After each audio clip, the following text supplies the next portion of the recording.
கர்த்தர் அவருடைய பிள்ளைகளாகிய நமக்கு வாக்குத்தத்தமாக கொடுத்திருக்கிறார். கர்த்தருக்கு மகிமை உண்டாகட்டும். 2வது மாதத்துக்குரிய வார்த்தை என்னவா இருக்கும் என்று நான் நிர்ணயத்திலே சிந்தையிலே எண்ணிக்கொண்டிருந்த பொழுது அதிகாலை நேரத்திலே என் உணர்வுலே ஒரு வார்த்தை விழுந்தது.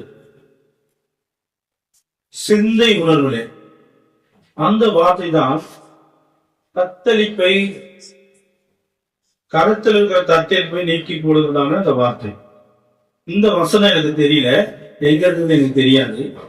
ஆனா 2வது மாதத்துக்குரிய வார்த்தை மாத்திரம் என் சிந்தை உணர்வுல தேவன் போட்டார். அது என்ன என்றால், கையில் இருக்கிற தத்தளிப்பின் அந்த கரத்தை, அந்த கருத்தில் இருக்கிற தத்தளிப்பை நீக்கி போடுவதாக அந்த வார்த்தை என்னுடைய சிந்தை உணர்வுல கர்த்தர் கொடுத்தார். நான் தொடர்ந்து ஜெபித்து ஆண்டவரே இந்த வார்த்தை எங்க இருக்கிறது என்று நான் தேடிக்கொண்டிருந்த போது இந்த வார்த்தையை கர்த்தர் எனக்கு அடையாளப்படுத்தி உறுதிப்படுத்தி காண்பித்ததுனாலே உங்க மத்தியிலே இந்த வார்த்தையை நான் உங்களுக்கு நேராக கொண்டு வருகிறேன். அல்லேலூயா, அல்லேலூயா. அடுத்து வாசிங்க அந்த ஏசாயா 51ஆம் அதிகாரம் 22ஆம் வசனம் வாசிங்க. கர்த்தராகிய உன் ஆண்டவரும் தம்முடைய ஜனத்துக்காக வழக்காட போகிறவருமான உன் தேவனுமானவர் சொல்லுகிறது என்னவென்றால், இதோ தத்தளிப்பின் பாத்திரம் உன் கையிலிருந்து நீக்கி போடுகிறேன். இனி என் உக்கிரத்தினுடைய பாத்திரத்தின் வண்டல்களை நீ குடிப்பதில்லை. அல்லேலூயா, அல்லேலூயா. இப்போது நம்முடைய ஜீவியத்திலே, நம்முடைய வாழ்க்கையிலே, நம்ம குடும்பத்திலே, நாம் கடந்து போகிற பாதையிலே, நாம் சந்திக்கிற ஒவ்வொரு பகுதியிலும் நமக்கு தத்தளிப்பு இருப்பதாக கர்த்தர் அறிந்து அதை நீக்கி போடுவதாக வாக்கு பண்ணியிருக்கிறார். இப்ப தத்தளிப்பு என்பது என்ன செய்வதென்று தெரியாதபடி தவிப்பதுதான் தத்தளிப்பு என்று சொல்லலாம். தத்தளிப்புனா என்ன செய்தலே தெரியலன்னு சொல்லி தவிக்கிற ஒரு அனுபவத்தை தான் தத்தளிப்பு என்று சொல்லுவார்கள், சொல்லலாம். இப்போ மனிதர்களுக்கு, பொதுவாக மனிதர்களுக்கு, ஏன் தேவனுடைய பிள்ளைகளாகிய நமக்கு கூட எப்போதுதான் தத்தளிப்பு வரும் என்று பார்த்தால் பல காரியங்கள் சொல்லலாம். ஆனால் ஒரு 3 காரியத்தை நான் சொல்லி உங்களுக்கு கர்த்தருடைய வார்த்தைகளாய் நடத்த போகிறேன். முதலாவது, நமக்கு விரோதிகள் எழும்பி, சத்துருக்கள் எழும்பி நம்மளை நாசப்படுத்த வேண்டும், நம்மளை அழிக்க வேண்டும், நமக்கு விரோதமாக பல காரியங்கள் செய்து நம்மளை நிர்மூலமாக்க வேண்டும் அல்லது நம்மளை அவமானப்படுத்த வேண்டும் என்று அவர்கள் தீவிரமாய் நமக்கு முன்னதாக செய்யும் பொழுது அந்த சத்துருக்களை நமக்கு மேற்கொள்ள பலம் இல்லை என்றால் நமக்கு அந்த நேரத்தில் என்ன வந்துடும், என்ன பண்ணு தெரியலையே, நமக்கு விரோதமா இப்படி பண்றாங்களேன்னு சொல்லி தத்தளிப்பு வந்துடும்.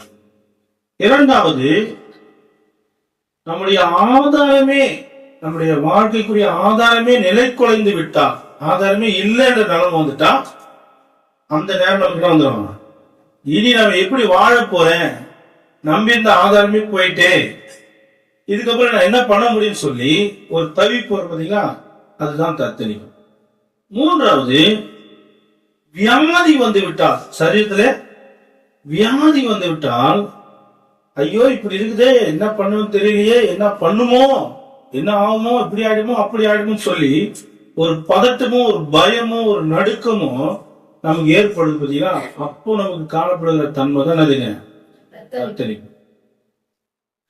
இப்ப வயிற்றுவலி வந்துச்சுன்னு வச்சுக்க, நம்ம என்ன நினைப்போம், முன்னெல்லாம் வயிற்றுவலி சூடா இருக்கும், இல்ல சாப்பாடு ஜீரணிக்கல அதனால வயிற்றுவலின்னு நினைப்பாங்க. இப்ப வயிற்றுவலி தான் கிட்னி போயிட்டா, லிவர் போயிட்டா, எத்தனை எஸ்ட்ரீமா போயிடும், நம்ம கேன்சர் வந்துச்சா, ஆனா இருக்கவே இருக்காது இல்ல. தலை வச்சா முன்னாடி தான் சொல்லுவாங்க, தலையில எண்ணெய் வைக்கல நல்லா தலை வலிக்குது, ரொம்ப வெயில் அதிகமாக தலை வலிக்குது, சூடாயிட்டு தலை வலிக்குது, இல்ல சளி பிடிச்சிக்கிச்சே தலை வலிக்குன்னு சொல்லுவாங்க முன்னா. இப்ப தலைவலி வந்தா பிரெயின் டியூமர் இவங்க சொல்லிக்குது. எந்த ஒரு சின்ன ஒரு பிரச்சனை வந்தா கூட, வியாதி வந்தா கூட எஸ்டிமா போய் யோசித்து இப்படி ஆயிடுமா அப்படி ஆயிடும், அப்படி ஒரு அறிகுறி தெரிஞ்சிச்சுன்னா உடனே இவங்க என்ன ஆயிடுவாங்க, பயந்து பதறி நடுங்கி கலங்கி தத்தளிப்புக்குள்ள போயிடும். அப்ப மூணாவது காரியம் தத்தளிப்பு எப்போ வருது? வியாதி வந்தா. 3 காரியங்கள். ஒண்ணு, விரோதிகள் சத்துருக்கள் எழுப்பி நம்ம அதம் பண்ணும்படி தீவிரமா செயல்பட நம்ம பார்த்துட்டா, அவங்களை மேற்கொள்ள முடியலன்ற நமக்கு வந்துட்டா என்ன பண்ணுறது நமக்கு தெரியாது. அதான் தத்தளிப்பு. 2வது காரியம், நம்ம வாழக்கூடிய அந்த நம்பிக்கை குறைந்து விட்டால், அந்த நம்பிக்கைக்குரிய காரியங்கள் இழந்து விட்டால், ஆதாரமே இல்லைன்ற நிலைமை வந்துட்டா தவிக்கிறது தவிர வேற வழி கிடையாது. 3வது, வியாதி வந்துட்டா தானாவே தத்தளிப்பு வந்துடும். இதுக்கு ஆதாரமாக உபாகமம் 20ஆம் அதிகாரம் 1 முதல் 3 வசனம் வாசிங்க. நீ உன் சத்துருக்களுக்கு எதிராக யுத்தம் செய்ய புறப்பட்டு போகையில், நீ உன் சத்துருக்களுக்கு விரோதமாக யுத்தம் செய்ய புறப்பட்டு போகையில் ரதங்களையும் குதிரைகளின் ரதங்களையும் கூட்டமாகிய ஜனங்களையும் உன்னிடம் பெரிய கூட்டமாகிய ஜனங்களையும் கண்டால் பயப்படாயாக. பயப்படாத. எவ்வளவு பெரிய கூட்டம் தான் பயப்படாத. உங்களை எகிப்து தேசத்திலிருந்து புறப்பட பண்ணின உன் தேவனாய கர்த்தர் உன்னோட இருக்கிறான். நீங்கள் யுத்தம் செய்ய தொடங்கும் போது ஆசாரியன் சேர்ந்து வந்து ஜனங்களிடத்தில் பேசி இஸ்ரவேலரை கேளுங்கள், இன்று உங்கள் சத்துருவுடன் யுத்தம் செய்ய போகிறீர்கள். உங்கள் இருதயம் துவள வேண்டாம். நீங்கள் அவர்களை பார்த்து பயப்பட வேண்டாம். கலங்கவும் தத்தளிக்கவும் வேண்டாம். அல்லேலூயா, அல்லேலூயா. இப்போ யுத்தம் வந்துட்டா, எதிரின்னு வந்துட்டா, அவன் வரதுக்கு முன்னாடி என்ன வந்துடும்? பயம் வந்துடும். அது கூட சேர்ந்து தத்தளிப்பு வந்துடும். ஆணை வரும் பின்னே, மணி ஓசை வரும் முன்னே. சண்டையே வர்றது இவங்களுக்கு பயம் வந்துடும். எதிரியே வந்துட மாட்டான். எதுவுமே நைட்ல பிசாசு பார்த்து பயப்படுறீங்க. பிசாசு இருக்க மாட்டாங்க. ஆனா இவங்க பயந்து இருப்பாங்க. உன்னுடைய எதிராளியாகிய சத்துரு உனக்கு விரோதமா எப்பவுமே யுத்தம் செய்வான். உன்னை எப்ப விழுகலான்னு சொல்லி அவன் எப்பவுமே கங்கா கட்டி நிற்பான். ஆனா அவனுக்கு விரோதமா நீ யுத்தம் செய்யும் போது ஃபர்ஸ்ட் ஆலோசனை பயப்படாத. ஏன்னா உன்னை எதிர்த்து கூட்டம் வந்து நான் தான் போலதான் இருப்பேன். இதை நீ நம்பணும்னு சொன்னா நான் ஒரு ஊழியக்காரன் வர உனக்கு அனுப்புறேன். அவன் அப்பப்ப சொல்லுவான் பயப்படாத, ஜெபம் பண்ணிக்கிறேன். அல்லேலூயா. இவ்வளத்தையும் பெற்றுக்கொண்டு பயப்படுறாதான் விசுவாசி. அல்லேலூயா. ஏனென்றால் நம்ம தத்தளிப்பு வேணும்ல. அப்படித்தான் நம்ம தத்தளிச்சு கொண்டிருக்கிறோம்.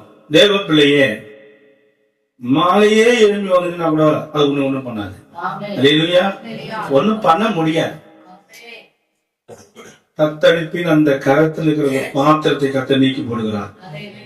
2வது என்ன சொன்னேன்?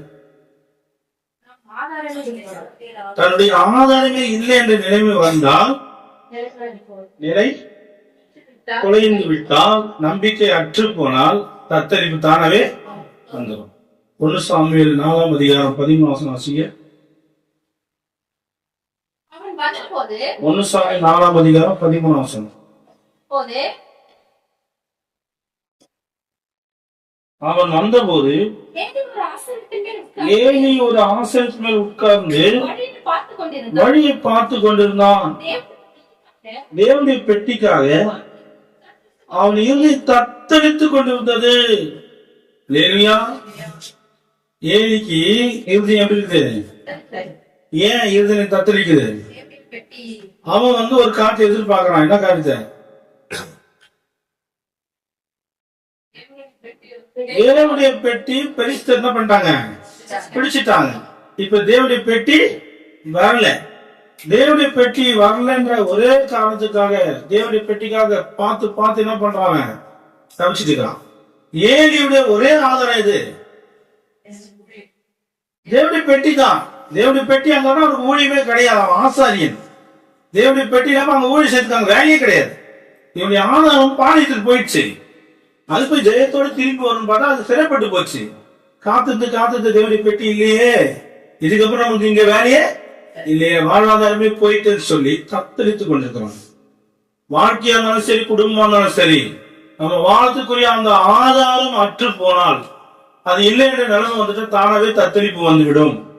ஆனால் தேவனுடைய பிள்ளைகளாகிய நம்முடைய வாழ்க்கையை நம்முடைய கரத்தில் அந்த தத்தளிப்பின் பாத்திரம் இருப்பதை அறிந்த தேவன் அதை நீக்கி போடுகிறவராக இருக்கிறார். அல்லேலூயா.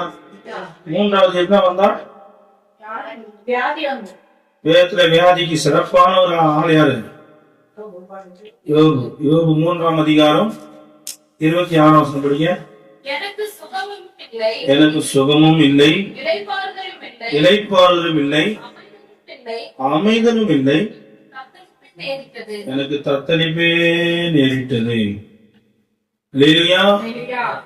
அவர் சொல்லிட்டாரு, என் உடம்புல என்ன கிடையாது, சுகம் கிடையாது, இளைப்பாறுதலும் இல்லை. எனக்கு தூக்கமும் வரமாட்டுது. நான் அதை நினைச்சு என்னால என் இருதயத்தை அமைதிப்படுத்தவும் முடியல. தானாவே இருதயம் என்ன பண்ணுங்க, படபடப்புன்னு அடிக்குது. நமக்கு வயிற்று வலி வந்தாலே இந்த வியாதி வந்துச்சா நினைக்கிறோம். அவர் உடம்பு ஃபுல்லா பிரச்சனை இல்ல, அவர் உடம்புல கொஞ்சம் கூட நல்ல இடமே இல்ல. அவர் என்ன நினைச்சிருப்பாரு? நம்ம எல்லாம் யோபுக்கு வந்து பெரிய பிரச்சனை வந்துச்சு, வியாதி வந்துச்சு நம்ம நினைச்சுக்கிறோம். அவர் என்ன பண்ணிக்கிறாருங்க, ஓட்டை எடுத்து சொல்லிட்டு உட்காந்து இருக்கிறாரு, சாம்பல்ல உட்காந்துக்கிறாரு. என்னதான் நினைச்சிட்டு பார்ப்பாங்க இல்ல. நமக்கு ஒரு எங்கேயாவது ஒரு சின்ன கட்டி வந்துட்டாலே அதை ஸ்கேன் எடுத்து பார்த்து அது கேன்சர் இல்லைன்னு முடிவு பண்ணுறது நமக்கு நிம்மதி வருது. உடம்புல்லா புண்ணு வச்சுக்கிறதுக்கு என்ன நினைச்சிருப்பாரு இல்ல. அப்போ அவரு அதை நினைச்சு நினைச்சு என்ன பண்ணிக்கிறாங்கன்னா, இன்னொரு நாள் மேல வசனம் பண்ணீங்க, நான் பயந்த காலம் எனக்கு நேரிட்டது. அஞ்சிருந்து எனக்கு வந்தது. எதை நினைச்சு நான் அஞ்சினோ அது எனக்கு வந்துடுச்சு. இவங்க விரட்டுக்கு முன்னாடி இதெல்லாம் யோசிச்சிருக்காரு. அவரு எதுக்காக பயந்தாரோ எதுக்காக அஞ்சினாரோ அது அவர் வந்து தள்ளி விழுந்துச்சு. தேவப்பிள்ளைகளே, வரத்துக்கு முன்னாடி ஏதாவது இமேஜின் பண்ணி பயப்படுறீங்களா? வெரி கேர்ஃபுல், வந்துடும். யோபு அப்படிதான் சொல்றாரு, நான் பயந்த காரியம் வந்துருச்சு, எதுக்காக நான் அஞ்சினோ அது எனக்கு தள்ள வந்து வந்துச்சு. அப்ப என்ன பண்ணணும்? வந்தா கூட நீங்க அதை பத்தி பயப்படக்கூடாது. இல்லையா? அதை நீங்க பார்த்து சீ போ அப்படின்னு சொன்னா நம்ம மதிக்க மாட்டோம், இவங்க கிட்ட நமக்கு வேலையில போயிடாது. ஆனா அது எங்கேயோ போறத பார்த்து நீங்க இங்க பயந்தீங்கன்னா, நம்மள கூப்பிடாயா அப்படின்னு வந்து வந்து சேர் போட்டு உட்காந்துக்கோ. இல்லையா? இல்லையா? சளிதான் முடிச்சிருக்கு இல்ல. சளி பிடிச்சோடனையும் அது கொஞ்சம் உறைஞ்சு போய் கொஞ்சம் கட்டியா வந்தோடனே நமக்கு என்ன தோணுது? பரவாயில்ல, ஒன்னா வந்துச்சு. மூக்குல வாசனை தெரியல, நாக்குல டேஸ்ட் தெரியல, அப்ப என்னதான் நீ பயந்துனா கொரோனா வந்துடும். தேவப்பிள்ளையே, கொரோனா வந்து உன்னை பார்த்து பயந்து ஓடணும் இல்லையா? உன் கையில் இருக்கிற தத்தளிப்பின் பாத்திரத்தை கர்த்தர் எடுத்து போடுவதாய் சொல்லி இருக்கிறார். 3 காரியம் சொன்னேன். ஒண்ணு, விரோதி வந்தாலும் அது நிமித்தம் வருகிற தத்தளிப்பை கர்த்தர் எடுத்து போடுகிறார். அது ஆவிக்குரிய விரோதியாகிய பிசாசா இருக்கலாம், நடைமுறை வாழ்க்கையில் நம்முடைய எளிமையா இருக்கிற எந்த நபரா கூட இருக்கலாம். எப்படிப்பட்ட விரோதி வந்தாலும் தேவப்பிள்ளை பயப்படக்கூடாது. அது நிமித்த தத்தளிப்பு வரக்கூடாது. அப்படி மீறி வந்தாலும் கர்த்தர் அதை எடுத்து போடுறதா சொல்லி விசுவாசிக்கணும். 2வது காரியம், வாழ்வாதாரம். நம்முடைய வாழ்வாதாரம் அற்று போனாலும் கூட தத்தளிக்க கூடாது. நிச்சயமா இருக்க முடியாது, ஆனா ஆண்டவர் அதை எடுத்து போடுவதாக சொல்லிக்கிறார். 3வது, வியாதி. வியாதி வந்தாலும் பயப்படக்கூடாது. அப்படி பயந்து ஒரு தத்தளிப்பு நிலைமை நம்முடைய சரீரத்திலேயோ நம்முடைய வாழ்க்கையோ உள்ளத்திலேயோ இருந்தாலும் கூட அதை கர்த்தர் எடுத்து போடுவதாக சொல்லியிருக்கிறார். இல்லையா? இந்த 3 காரியங்களை மையமா வைத்து 3 கதாபாத்திரங்கள் உங்களுக்கு அறிமுகப்படுத்தி அவர்கள் எப்படி அதை செய்தார் என்று சொல்லி நான் கடந்து போகிறேன். 1வது காரியம் யாரு? யாரு? 1வது காரியம் என்னது? விரோதிகள் சத்துருக்கள் எழும்பும் போது தத்தளிக்க வரும், ஆனால் ஆண்டவர் தத்தளிக்க விடமாட்டார், அதை எடுத்து போடுவார். 2 நாளாகவும் 15ஆம் அதிகாரம் 7ஆம் வசனம் படிங்க.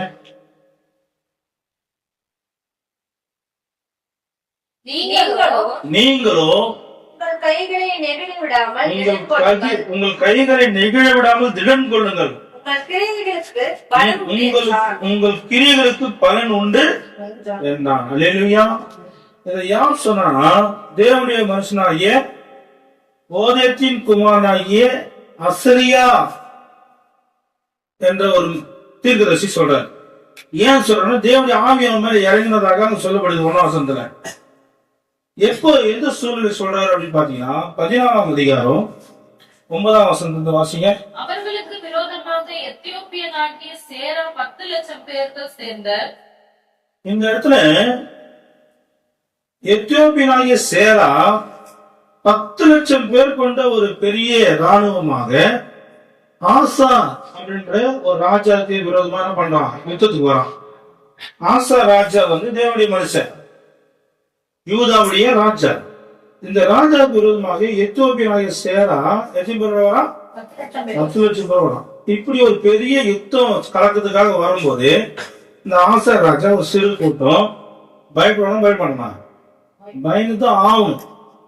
அப்போ அவனுடைய கைகள் தத்தளிக்குமா, தத்தளிக்காதா?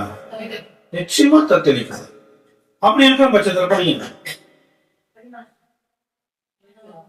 10 லட்சம் பேர்கள் சேர்ந்த சேனையோடும் 300 ரதங்களோடும் புறப்பட்டு மரேசா மட்டும் வந்தான்.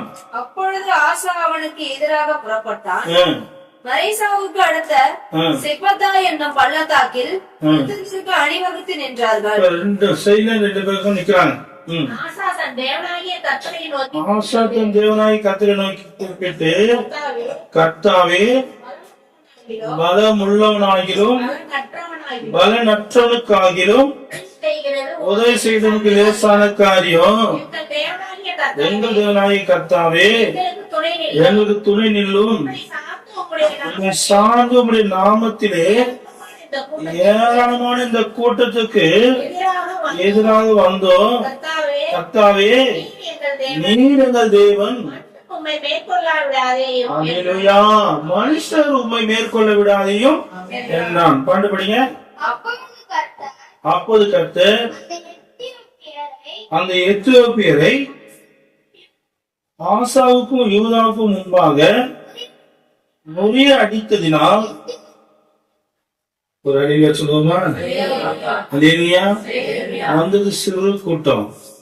இவங்க போய் சந்திச்சது பெரிய கூட்டமா போய் சந்திச்சாங்க. அந்த சிறிய கூட்டத்தை சிதறடிச்சாங்க. அல்லேலூயா. உங்களை என்ன பண்றது? வந்தது பெரிய கூட்டம். இவங்க போய் நின்று அந்த பெரிய கூட்டத்தை சந்தித்து இவங்க சிறிய கூட்டம். அவன் சொல்றான், பலம் உள்ளவனுக்கும் பலனற்றவனுக்கும் உதவி செய்வதற்கு லேசான காரியம். அவன் தெளிவா சொல்றான், வந்தது பெரிய பலசாலிகள், பலமுள்ள கூட்டம், நாங்களும் பலவீனமானுங்க, இதெல்லாம் வச்சு யுத்தம் பண்ண முடியாது. ஆனா ஆண்டவரே நீங்க என்ன பண்ணாங்க, மனுஷர்கள் ரொம்ப மேற்கொள்ள விட்டுறாதீங்க. இப்ப யுத்தம் இவருக்குன்னு இவர் நினைக்கல, யுத்தம் யாருக்கு நினைக்கிறாரு, ஆண்டவர் உங்களுக்கு அந்த பெரிய கூட்டத்துக்கு, ஆண்டவரே அந்த பெரிய கூட்டம் உங்களை மேற்கொள்றதுக்கு விட்டுறாதீங்க அப்படின்னு சொல்லி அப்படியே பிரச்சனை மாத்தி விட்டாருங்க. யார் மேல? ஆண்டவர் மேலே மாத்தி விட்டாரு. அங்க என்ன நடந்துச்சுங்க, ஆண்டவர் மேல பிரச்சனை மாத்தி விட்டு ஆண்டவர் பார்த்தாரு, அப்படியே பச்சோட அதோ பாருன்னு சொல்லி இறங்கி அந்த பெரிய கூட்டத்தை முறியடிச்சுட்டாரு. அல்லேலூயா. இந்த ஆசாவுக்கு தெரிஞ்ச விஷயம் என்னன்னா, யுத்தம் எனக்கு விரோதமாய் வரும்போது, சத்துரியனுக்கு விரோதமாய் வரும்போது, எனக்கு விரோதமாய் யார் பிரச்சனை பண்ணாலும் அந்த பிரச்சனை எந்த கிடையாது, நான் அதை அப்பா மேல மாட்டி விட்டுருவேன். இல்லையா? அப்போ இவன் பயப்படுவானா, பயப்பட மாட்டான்? பயந்துதான் இருக்கிறான். பயந்தால்தான் அந்த பிரச்சனையே, பயந்தால்தான் அந்த ஜபமே, பயந்தால்தான் அந்த காரியத்தை ஆண்டுகிட்ட ஒப்பு கொடுக்குறான். ஆனால் அவனுடைய தத்தளிப்பை ஆண்டவர் அவன் கருத்து எடுத்து போட்டான். இல்லையா? இந்த யுத்தம் எல்லாம் நடந்த பிறகுதான் தேவனுடைய மனுஷன் மேல கர்த்தருடைய ஆவி இறங்கி அவன் என்ன சொல்றான், அவன் வெளியே ஆசாவுக்கு எதிர்கொண்டு போய் அவனை நோக்கி, ஆசாவே, யூதா பென்னியமின் கோத்திரங்களின் சகல மனுஷரே கேளுங்கள், நீங்கள் கர்த்தரோடு இருந்தால் அவர் உங்களோடு இருப்பார், நீங்கள் அவரை தேடினால் உங்களுக்கு வெளிப்படுவார், அவரை விட்டேர்கள் ஆகியில் அவர் உங்களை விட்டு விடுவார். சூப்பரா சொல்றான். இதெல்லாம் சொல்லிவிட்டுதான் சொல்றான், நீங்களும் உங்கள் கைகளை நெகிழ விடாமல் திடம் கொள்ளுங்கள், உங்கள் கீழுக்கு பலன் உண்டு என்றான். அல்லேலூயா, அல்லேலூயா. அப்ப கர்த்தர் இந்த மாசத்துல நம்முடைய கைகளில் இருக்கிற தத்தளிப்பின் பாத்திரத்தை அகற்றுவதற்கு இங்க ஆசாவை போல செயல்படும்படி விரும்புகிறார். ஆசா எப்படி செயல்பட்டான்? எவ்வளவு பெரிய யுத்தம் வந்தாலும், எவ்வளவு பெரிய கூட்டம் வந்தாலும், எவ்வளவு பெரிய பிரச்சனை வந்தாலும், என் தேவனை நான் தேடினால் அவர் எனக்கு தென்படுவார். என் தேவனுக்கு என் பிரச்சனை ஒப்பு கொடுத்தால் அவர் அதை ஈஸியாக அந்த பிரச்சனையை மேற்கொள்ளும்படி கிருபை செய்வார். இல்லையா? அப்போ தத்தளிப்பின் பாத்திரம் இருக்குமா, இல்ல எதிரிட்ட போகுமா? முறிந்து ஓடுறவங்க கையில் தான் அந்த பாத்திரம் இருக்கும். நின்று ஜெயிக்கிற அந்த பாத்திரம் வாய்ப்பே. இன்றைக்கு நம்முடைய ஜீவிதத்தில் கூட இந்த மாதம், இந்த 2ஆம் மாதம் முழுக்க நமக்கு விரோதமாய் பிசாசு எழுப்பினாலும் சரி, மனிதர்கள் எழுப்பினாலும் சரி, வேற எந்த காரியம் நமக்கு விரோதமாக எழுப்பினாலும் நாம் ஒண்ணு தெரிஞ்சுக்கணும், கர்த்தரை நாம் தேடணும், கர்த்தரையே சார்ந்திருக்கணும். நம்முடைய பிரச்சனையும் நம்முடைய எதிரையும் கர்த்தரிடம் ஒப்பு கொடுத்துடணும். நம்முடைய கையில் இருக்கிற தத்தரிப்பின் பாத்திரத்தை அவர் நீக்கி போடுவார். நம்பர் 2, 2 ராஜாக்கள் 13ஆம் அதிகாரம் 2வது குறிப்பு என்ன சொன்ன? ஆதாரமே இல்லை என்றாலும் தத்தரிப்பின் பாத்திரத்தை கர்த்தர் நீக்கி போடுவார். 2 ராஜாக்கள் 13ஆம் அதிகாரம் 14ஆம் வசனம் வாசிங்க. அவன் நாட்களில் எலிசா மரணத்துக்கு ஏதுவான வியாதியாய் கிடந்தான். அப்பொழுது இஸ்ரவேலின் ராஜாவாகிய யோவாஸ் அவனிடத்துக்கு போய்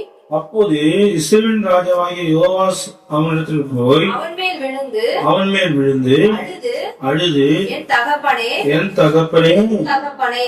தகப்பனே இஸ்ரவேலுக்கு ரதமும் குதிரை வீரமாய் இருந்தவரே என்றான்.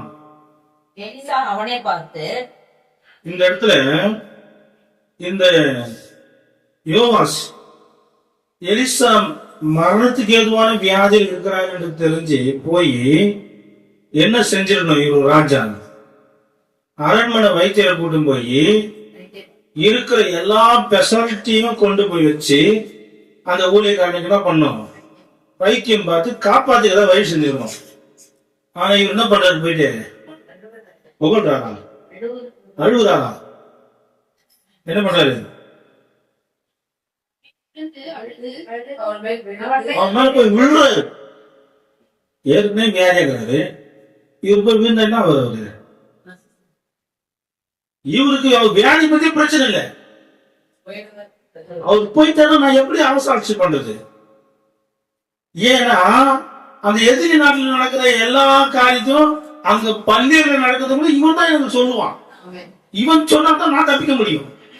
இப்ப இவன் வியாதியாக எனக்கு பிரச்சனை இல்லை, எனக்கு ஆலோசனை சொல்றது ஒரு ஆள் படுப்பாவி ரொம்ப சீரியஸா இருக்கிறாரு. நீ அவர் மேல விழுந்து அழுதுனா அவன் என்ன பண்ணுவாரு? நிரந்தரமா அவரை மாதிரி ஆயிடுவாரா அப்படின்னு சொல்றதுக்கு ஆள் இல்லை. அவனுக்கு அந்த புத்தி இல்லை. கொஞ்சமா அந்த ஊழியக்காரன் மேல இவனுக்கு என்ன ஒரு பாசமும் அக்கறை இல்லை. இவன் பிரச்சனை இவனுக்கு சொல்றான். அந்த எலிசா மேல விழுந்து அழுது என் தகப்பனே, என் தகப்பனே, 2 வாட்டி சொல்றான், தகப்பனே, என் தகப்பனே, இஸ்ரவேலுக்கு ரதமும் குதிரையும் நீங்க தான், வீரரும் நீங்க தான். இது இல்லாம நான் எப்படி சண்டை போட முடியும்? இது இல்லாம நான் எப்படி ஜெயிக்க முடியும்? நீ சாமராம இருந்தாலும் பரவாயில்ல, எனக்கு குதிரை வேணும், எனக்கு ரதம் வேணும்.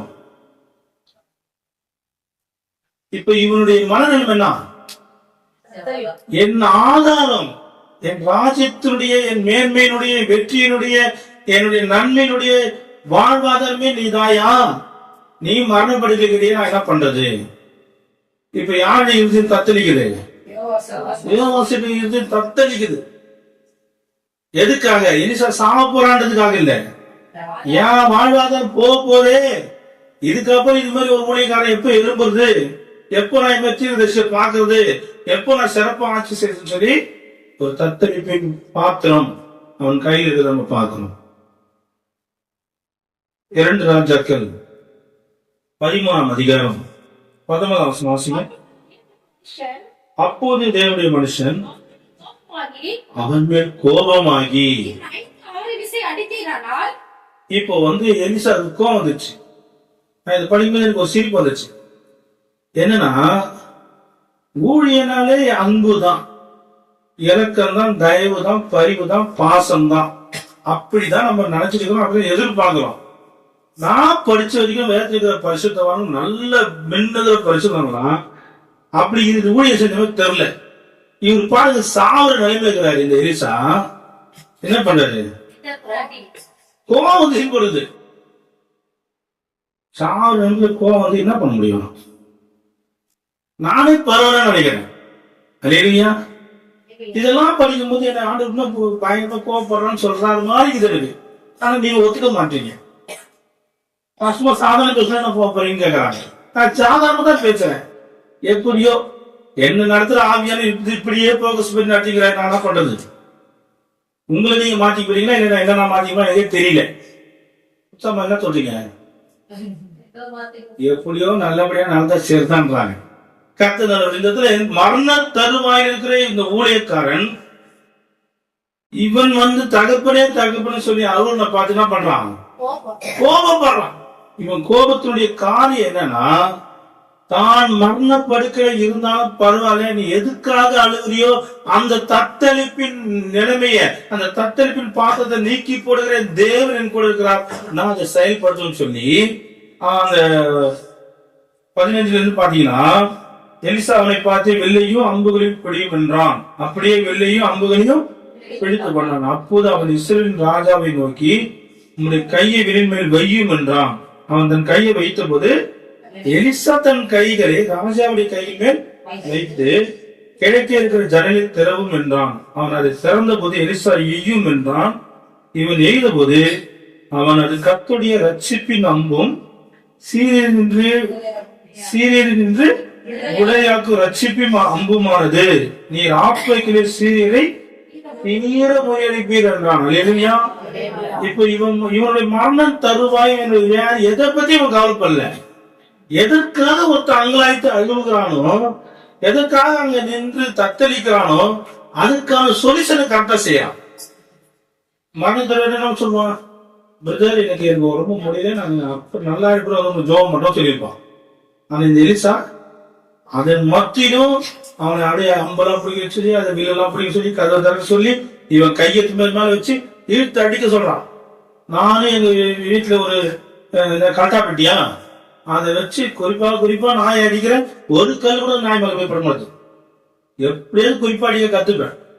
ஆனா இந்த இடத்துல இந்த யோவாசுக்கு அவன் குறிப்பா அடிப்பதற்குரிய எல்லா காரியத்தையும் அவனுக்கு சொல்லியும் இவனே அந்த மரண தருவாயை செஞ்சு கொடுக்கிறான். இவன் கை வந்து ஆசீர்வாதத்துக்கு அடையாளமும் வல்லமைக்கு அடையாளமும், ஏன் அவனை சரியா செய்யறதுக்குரிய படுக்கிறதுக்கு அடையாளமா கூட இருக்குது. இதெல்லாம் அவன் செஞ்சு கொடுக்குறான்.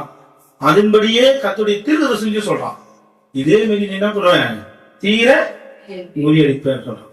அதுக்கப்புறம் என்ன பண்றான்னா, அதுக்கப்புறம் பின்பு அம்புகளை பிடிக்க சொல்றான்.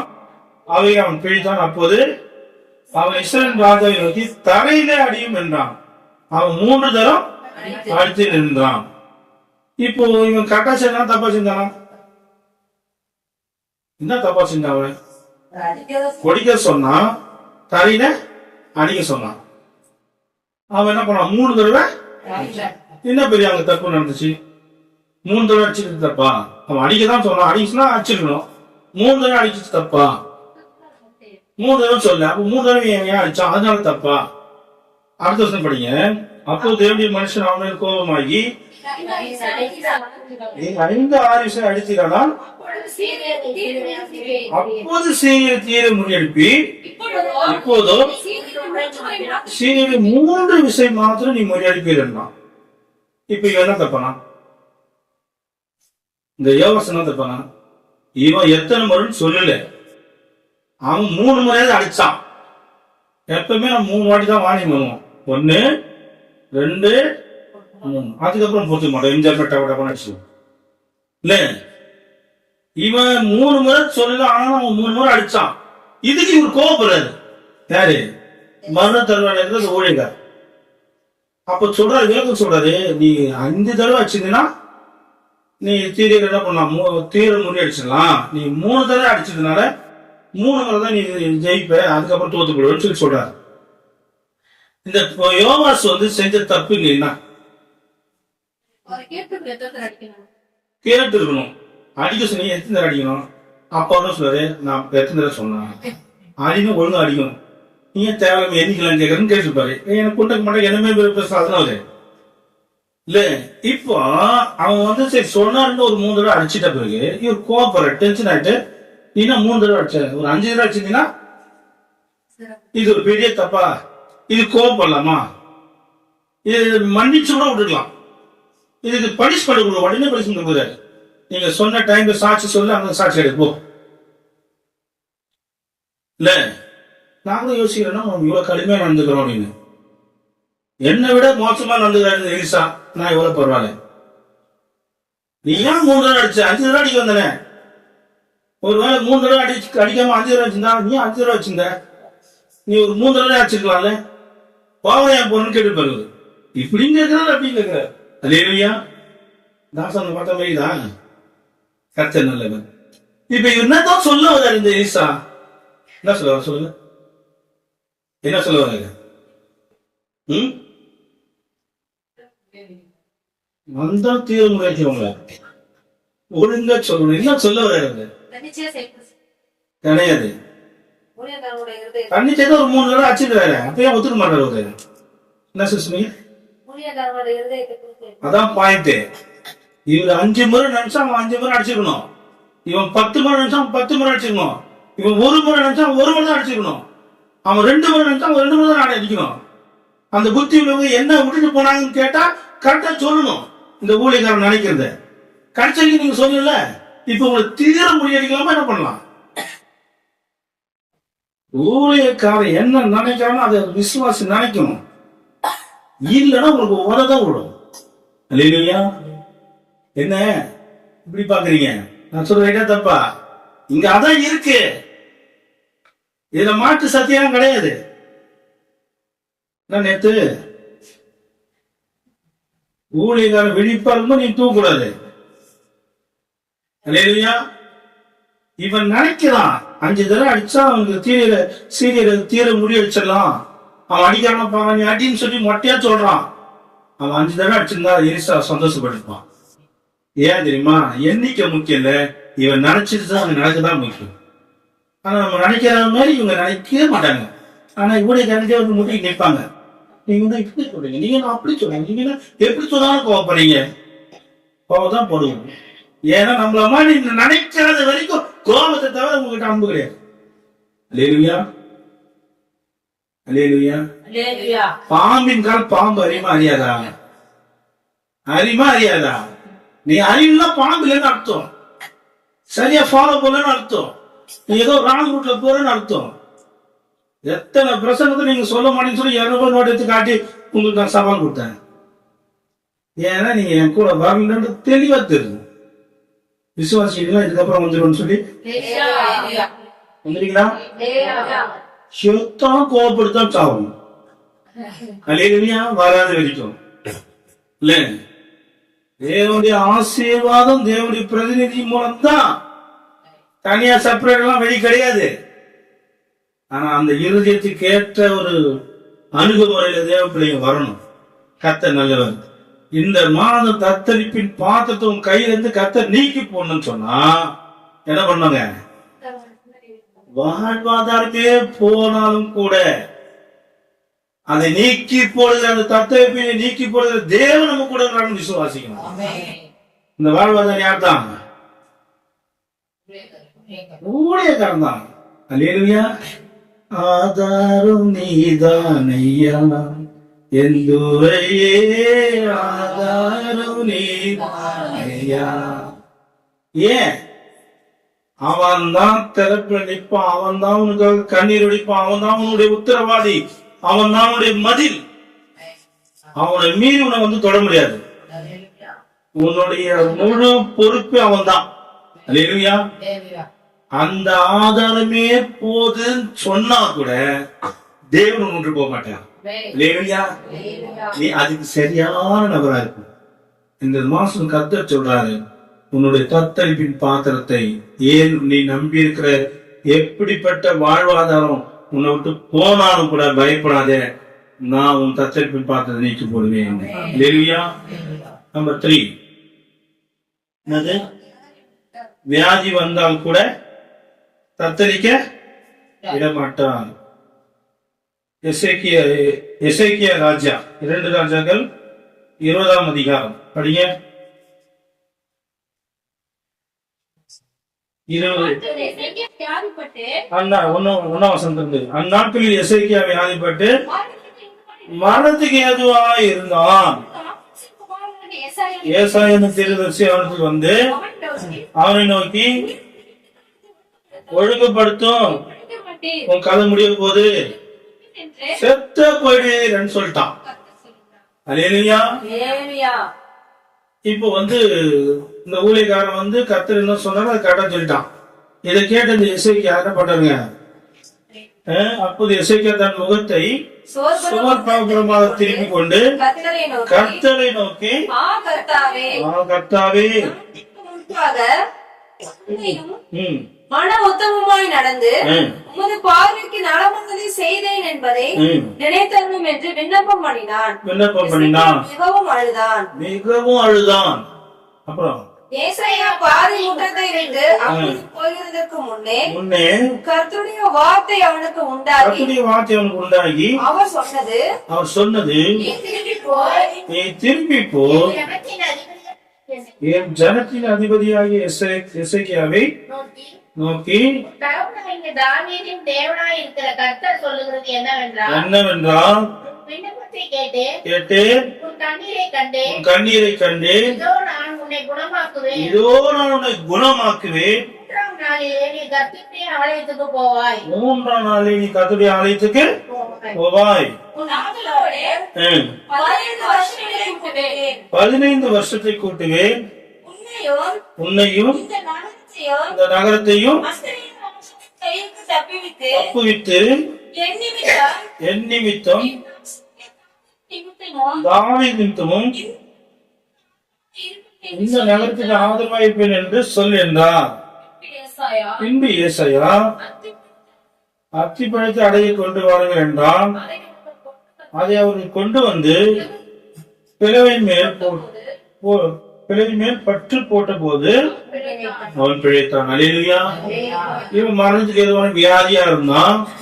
அந்த மரணத்துக்கான வியாதிக்கு முடிவு என்ன என்பது தெளிவாக ஊழியக்காரர் மூலமாக கர்த்தர் சொன்னார். அவன் அதன் மத்தியிலே அவனுக்கு எப்படிப்பட்ட நிலம் வந்துச்சுங்க? ஒரு தத்தளிப்பு நிலம் வந்துச்சு. செவ்வறு பக்கமாக திருப்பிக்கிட்டு அழுகிறான். அந்த வார்த்தை மிகவும் அழுதான். அப்ப அவனுக்கு தெரிஞ்சு போச்சு, இதுக்கப்புறம் வழியே கிடையாது, இதுக்கப்புறம் இவங்க வாழ்க்கை முடிய போகுது. அதுக்கு ஆதாரமா ஊழியக்காரன் வந்து சொல்லி கர்த்தரை நோக்கி அழுது ஜெபம் பண்ணும்போது ஆண்டவர் அவனுடைய தத்தளிப்பின் பாதத்தை நீக்க போட்டு 15 வருஷம் கூட கொடுத்தாங்க. அல்லேலூயா, அல்லேலூயா. இப்ப இவனுடைய வாழ்க்கை முடிந்ததுதான், அது மாற்றுக்கிறதே கிடையாது. வியாதியும் அதுக்கு நிகரா இருக்கு, தேவனுடைய வார்த்தையும் அது உறுதிப்படுது. இதுக்கப்புறம் வாழ்றதுக்கு வாய்ப்பு இருக்கா இல்லையா? வாய்ப்பே கிடையாது. ஆனால் அவன் கர்த்தரை நோக்கி அழுத போது தேவன் அவன் தத்தளிப்பின் பாதத்தை அவன் கருத்து நீக்கி போட்டான். அல்லேலூயா. இதெல்லாம் என்ன தெரிஞ்சுக்கிறோம் சொன்னா, வியாதி வரதான் செய்யும். வியாதி பல வகையில வரும். 1 சரீர பலவீனத்தின் நிமித்தம் வரும். 2 இயற்கை சூழ்நிலை நிலை மாறும்போது வரும். தேவையில்லாத இதை தின்னுபிட்டா வியாதி வந்துடும். சாபத்தினால வியாதி வரும், பாவத்தினால வியாதி வரும், பிசாசினால வியாதி வரும். கர்த்தரும் சமயத்துல வியாதி கொடுப்பாங்க. பல வகையில வியாதி வரும். ஆனா வியாதி வந்தா நமக்கு தத்தளிப்பு தானா வரும். எந்த வகையில வியாதி வந்தாலும் அழைக்காத சம்பந்தியாக யார் வருவா? தத்தளிப்பு வரும். தேவப்பிள்ளையும் தத்தளிப்பை நீக்கப்படும் சொன்ன ஆண்டவர் நம்மளோட இருக்கும் பொழுது வியாதியை குறிச்சு என்ன பண்றதுங்க? பயப்படக்கூடாது.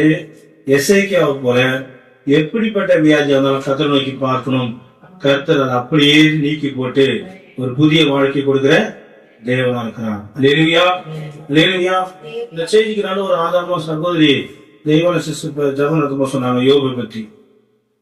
யோகுடைய சிலையை மாறிச்சு, தான் சகோதரிக்கா ஜெபம் பண்ணும்போது மாறிச்சு. அல்லேலூயா.